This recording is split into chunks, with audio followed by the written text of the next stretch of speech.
Matemáticas. ¿Probabilidad o suerte?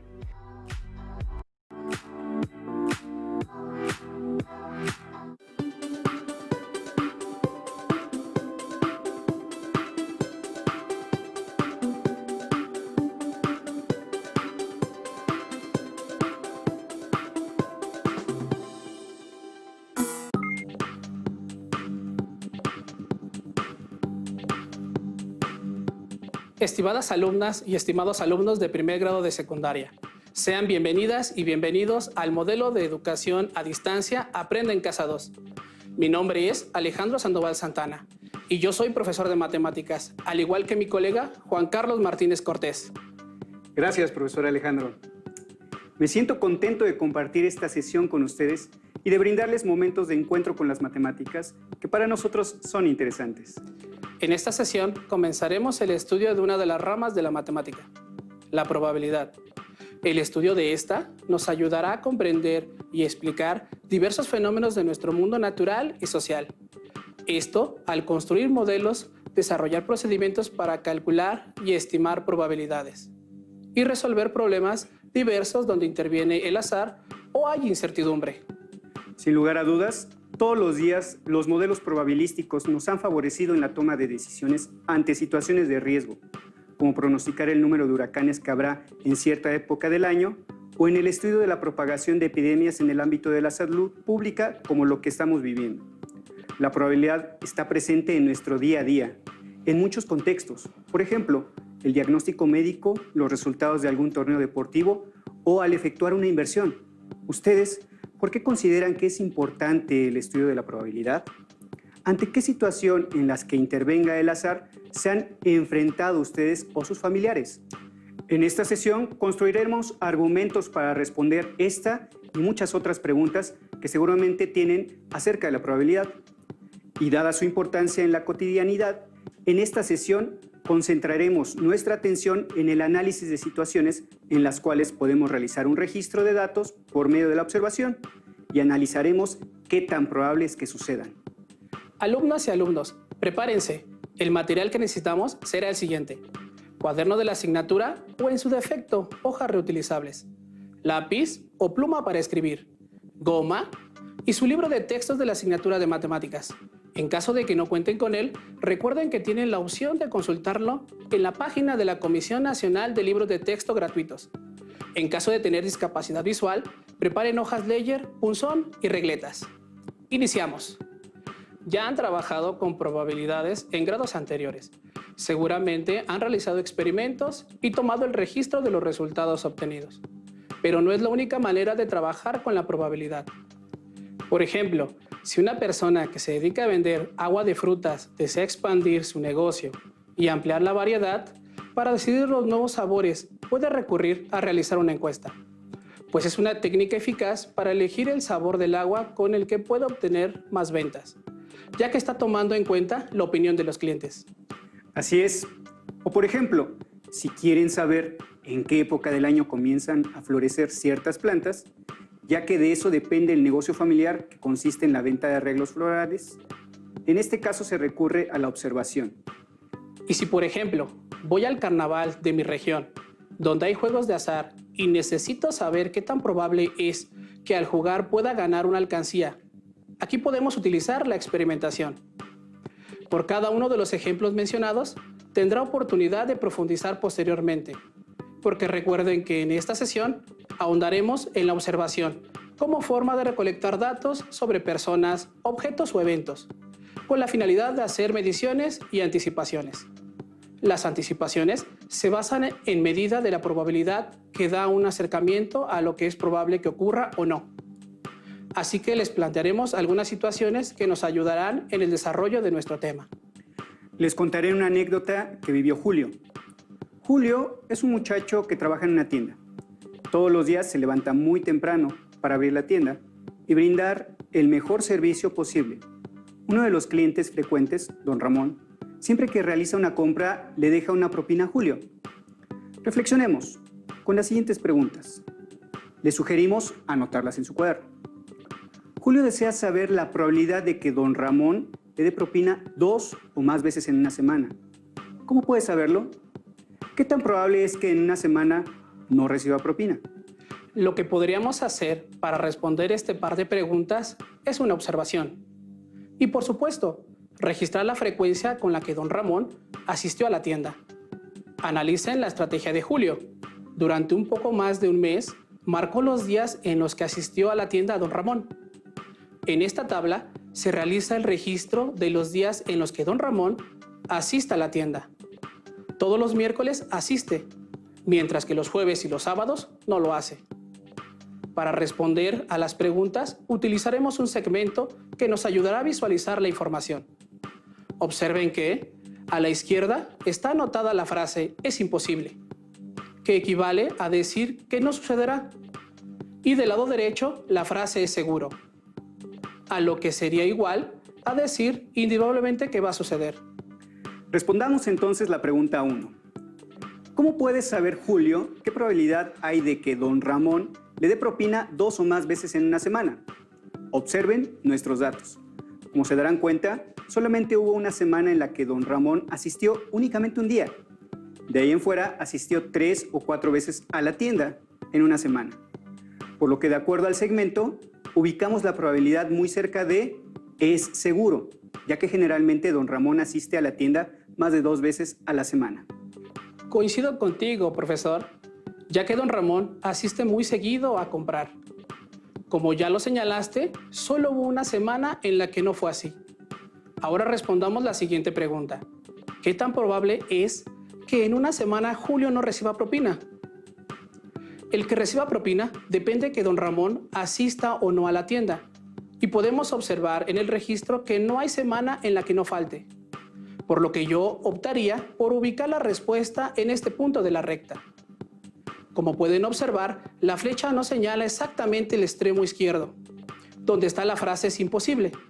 Esto se debe a que no descartamos la posibilidad de que don Ramón no asista a la tienda ni una sola vez en una semana, por cualquier factor externo que le impidiera asistir. Ya respondimos las preguntas sobre la propina de Julio y me parece adecuada tu observación, profesor. Relacionada con la última pregunta, encontrar algún ejemplo de un evento que sea completamente imposible es difícil. ¿Podrías darme algún ejemplo de un evento imposible? Sí, por ejemplo, que viviendo en México salgas de noche y observes el sol. Correcto, es imposible que en México veamos el sol de noche. En casa les sugiero que hagan una lista de eventos imposibles y la compartan con su familia para que puedan intercambiar opiniones. Les dejaré un reto. ¿En qué lugar del mundo sí es posible observar el sol en el horario considerado como nocturno? Por otro lado, ¿qué pasa con los eventos naturales que son completamente seguros? ¿Existen? Claro, un evento completamente seguro es que después del otoño viene el invierno. Así es, profesor. Sabemos que después del otoño viene el invierno. Ahora les toca a ustedes, estimadas alumnas y estimados alumnos, hacer una lista de eventos que sean seguros. Compártanlos y pidan a su familia o a quien los acompaña que determine si son seguros o no. Escriban las razones o argumentos en cada caso. Bien, analicemos la siguiente situación, profesor Carlos. ¿Sabes cuál es el color de los autos que más compran en nuestro país? No, nunca me había puesto a pensar sobre el color de auto. Tengo datos sobre el modelo y el año. ¿Nos comparten los datos? Me parece interesante conocerlos en relación al tema que estamos estudiando. Es una de las cosas que interesa mucho a los fabricantes de autos y a la gente en general. Según el 67º Informe Global de Popularidad de Color en Automoción de Asalta, en el que informó que el color blanco ha sido el más elegido por los compradores de unidades nuevas. Para poder tener toda esta información organizada, se puede realizar una tabla en donde se registra el modelo, año, color, el número de placa, entre otros datos más específicos del auto. Así es, y por ello, que derivado del análisis de los datos, es que en el informe que arroja Asalta, observó que el color de los autos más comprados corresponde al blanco. Te soy sincero, profesor Carlos. No tenía ni la menor idea sobre este dato. De hecho, me sorprende porque el color de mi auto es exactamente blanco. es probable que mi automóvil haya tomado parte de los datos del informe. Por eso es importante registrar toda la información, así como los más mínimos detalles para poder generar datos que nos ayuden en estas estadísticas. Tengo que hacer énfasis en que todos estos datos no provienen de una encuesta. Al menos a mí nunca ha llegado un grupo de personas a preguntarme, oiga, ¿quiere comprar un coche? Si pudiera comprar un coche, ¿de qué color lo compraría? ¿Le gusta el color blanco?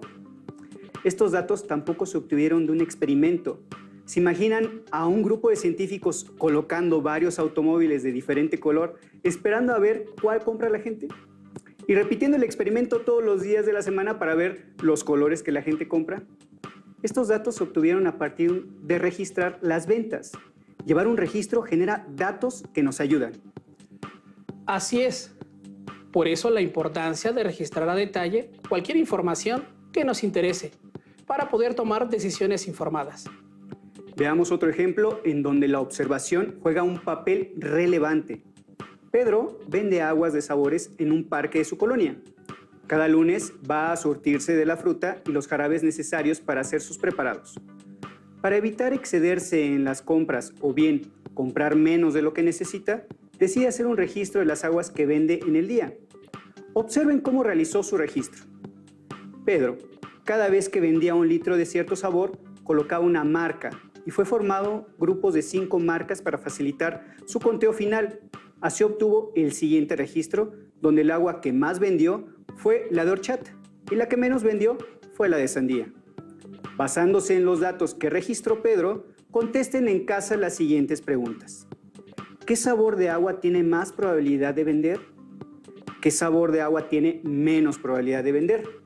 Con base en sus respuestas, ayudémoslo a tomar algunas decisiones, contestando lo siguiente. ¿Qué fruta o sabor de jarabe le conviene comprar en mayor cantidad a Pedro? ¿Qué sabor es en el que menos debe invertir? Si observáramos la tabla, podríamos concluir que el sabor que más vende es el de horchata. Por lo tanto, puede invertir más en comprar los ingredientes necesarios. Y el que menos vende es el de sandía. Por lo tanto, su inversión para elaborar el agua de este sabor puede ser menor. Ahora tengo una pregunta más. Les sugiero tomar nota. Si 2 jóvenes se acercan a pedirle un agua, ¿qué tan probable es que le pidan de horchata? Ubiquen su respuesta en el segmento que utilizamos en los ejemplos anteriores. Yo señalaría este lugar, profesor, ya que es más probable de acuerdo al registro que se realizó en la tabla, pero no tan apegada a la derecha, ya que otros sabores también tienen cierta demanda. Es así como, basándonos en los datos que recolectamos, a partir de la observación y el registro que hacemos de ellos, podemos analizar la probabilidad de ocurrencia de alguna situación y tomar decisiones que nos beneficien. Desde tiempos remotos han existido comunidades o civilizaciones que a través de la observación lograron grandes avances y actualmente hay personas que toman decisiones basándose en la probabilidad que determinan con la observación. Profesor Carlos, acabo de recordar una anécdota que te contaré en este momento. Seguramente nuestros alumnas y alumnos entenderán a lo que me refiero, ya que es una situación por la que muchas personas pasamos en cierto momento de nuestra vida.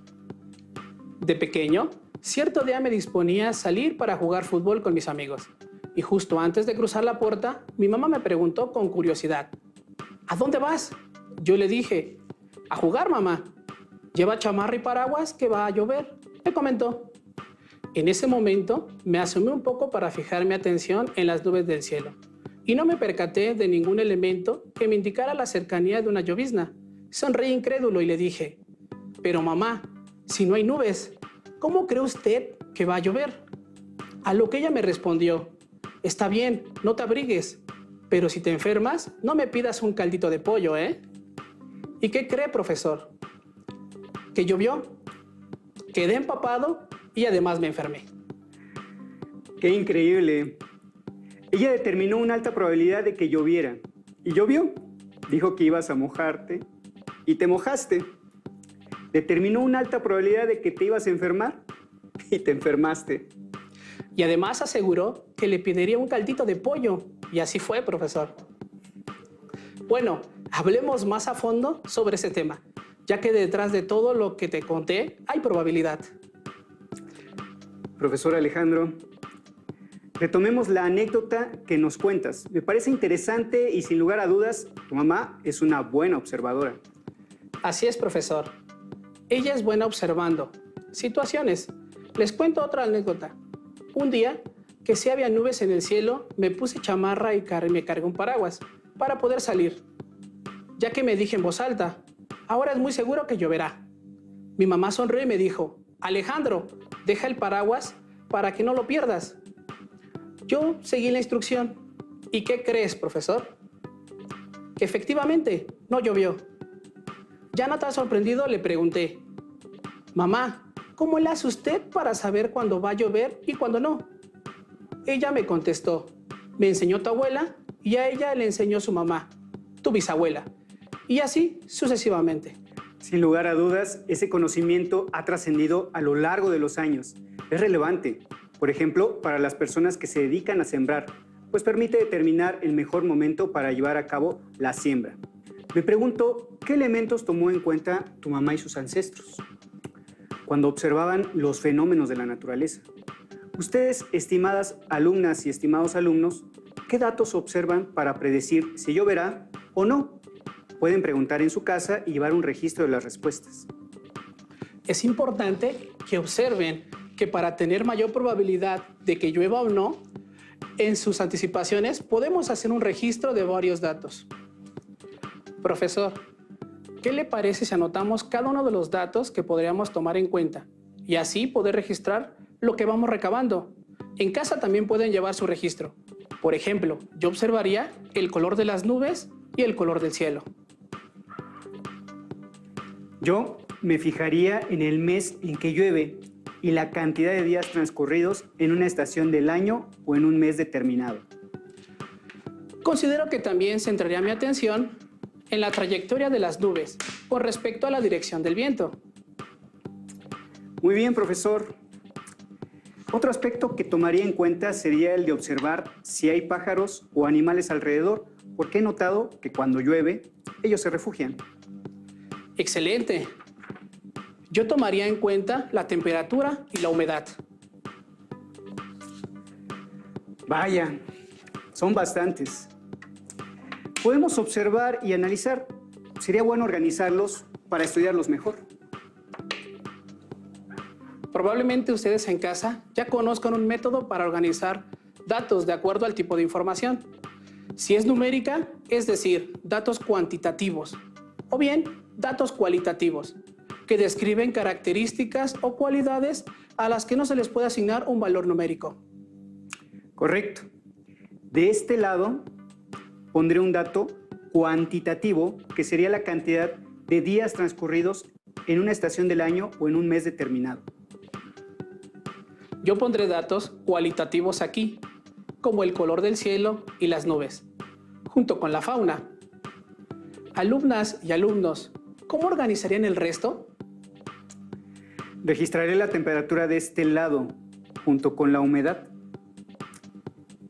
Y el rumbo del viento, ya que opino que son datos cualitativos.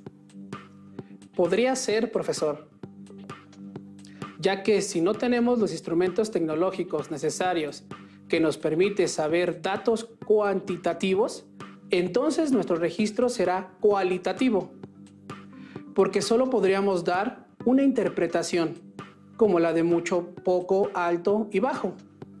Pero como ya contamos con instrumentos como un termómetro para medir la temperatura, un higrómetro para medir la humedad y un anemómetro para calcular la velocidad y dirección del viento. Hoy en día tenemos la obligación de ubicarlos del otro lado, ya que entraría en la clasificación de los elementos cuantitativos. Si quieren conocer más sobre el clima, pueden acceder a la página del Servicio Meteorológico Nacional. Este organismo público de nuestro país nos proporciona información sobre el tiempo en cada región de México. Para esto, los especialistas realizan una serie de mediciones sobre la cantidad de lluvia, la temperatura, la presión atmosférica, entre muchas otras. Y ofrecen con una gran precisión predicciones del clima e incluso un reporte meteorológico para la agricultura. que les puede resultar muy útil a las personas que se dedican a sembrar, o al tránsito aéreo, o a nosotros mismos, para que podamos realizar nuestras actividades previendo algún contratiempo ocasionado por el clima. Me parece interesante el estudio de la probabilidad, ya que podemos entender un poco más el mundo que nos rodea, además de aportar información importante para el estudio de otras ciencias, por ejemplo, la geografía, la meteorología, la física, la biología o la química. Es verdad, podríamos hablar de temas que tienen una estrecha relación con la probabilidad, tales como el efecto mariposa, el gato de Schrödinger o incluso en el diseño de las redes sociales. Esto es solo el inicio y, como dice el dicho, paso a paso se anda lejos. Así que yo les sugiero que comiencen consultando en su libro de texto el tema de probabilidad. En caso de que no cuenten con su libro, recuerden que pueden consultarlo directamente en la página de la Comisión Nacional de Libros de Texto Gratuitos. Y si lo desean, pueden volver a ver esta sesión. Profesor Carlos, ¿qué tan probable es que la sesión ya se haya terminado? Pues es completamente probable. Así es, llegamos al final. Pero fue un gusto acompañarlos en este viaje de conocimiento por el mundo de las matemáticas. No dejen de ver la próxima aventura de Aprende en Casa 2.